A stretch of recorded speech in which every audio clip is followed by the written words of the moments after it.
Class, welcome to the last chapter of 12th standard business studies. सबसे पहले तो congratulations कि आपने इतने सारे चैप्टर देख लिए, और अगर नहीं देखे तो थोड़ा टेंशन लो, अभी इसके पहले 11 चैप्टर्स हैं। ठीक है, let's come to the last chapter, that is consumer protection. मुझे एक बात बताओ, कंज्यूमर प्रोटेक्शन इसको लास्ट में क्यों रखा? Why have we kept the consumer protection chapter at the end? मैं बताता हूं, बिकॉज हमने 11th स्टैंडर्ड में पढ़ा था कि बिजनेस क्या होता है, बिजनेस के फॉर्म्स क्या होते हैं, एक्सेट्रा। 12th स्टैंडर्ड में हमने पढ़ लिया कि मैनेजमेंट क्या होता है, मैनेजमेंट के फंक्शंस कैसे होते हैं, how to do an efficient management. But मुझे एक बात बताओ, कंज्यूमर के बिना बिजनेस हो सकता है कभी? अब आप बोलोगे सर ये कैसा क्वेश्चन है, कंज्यूमर के बिना बिजनेस कैसे होगा, हम सेल किसको करेंगे? Exactly. So consumer is that part of the business which can never be separated. That is why consumer protection is the last chapter of your business studies. Let's begin with the chapter. What is the concept of consumer protection? क्यों consumer protection recent times में इतना important हुआ है सबके लिए? A consumer is said to be the king in a free market. हम बोलते हैं ना consumer तो भगवान है।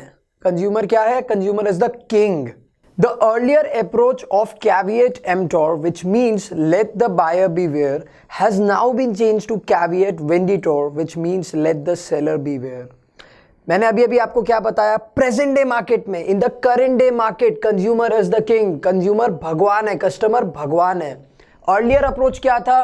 लेट द बायर बीवेयर, मतलब सारी टेंशन बायर को लेने दो, सेलर को जो बेचना है बेचेगा। But now it has changed.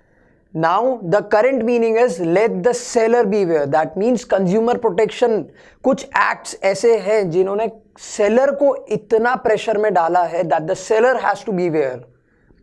But due to ever growing competition and in attempt to maximize profits by selling more, some producers are involved in unfair trade practices such as supply of defective products, misleading advertisements, black marketing, etc.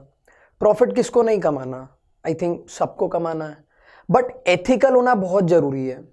सो आज के दिन में in the urge to maximise their profits, कुछ producers ऐसे हैं जो misleading advertisements देते हैं, अनफेयर ट्रेड प्रैक्टिसेस करते हैं, एडल्ट्रेशन करते हैं, बहुत सारी ऐसे अलग अलग प्रैक्टिसेस करते हैं जिससे अल्टीमेट हार्म किसको होता है?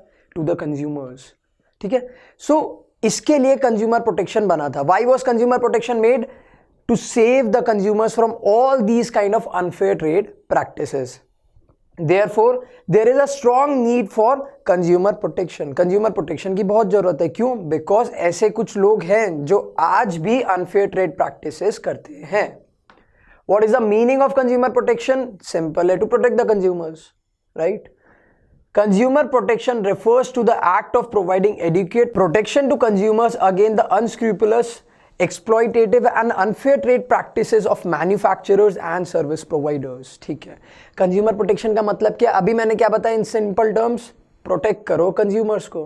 अब प्रोटेक्ट हम किससे करेंगे? मम्मी पापा से? नहीं, दोस्तों से? Of course not. कंज्यूमर है तो दूसरे एंड पे कौन होगा? सेलर। ठीक है, now seller can be of two types, seller of goods and seller of services. तो यहाँ पे हमने दो वर्ड्स देख लिए, manufacturers that means the producer of goods, and service providers that means the provider of service. तो consumer protection का मतलब क्या हुआ? To protect the consumers against the unfair trade practices of both manufacturers as well as the service providers.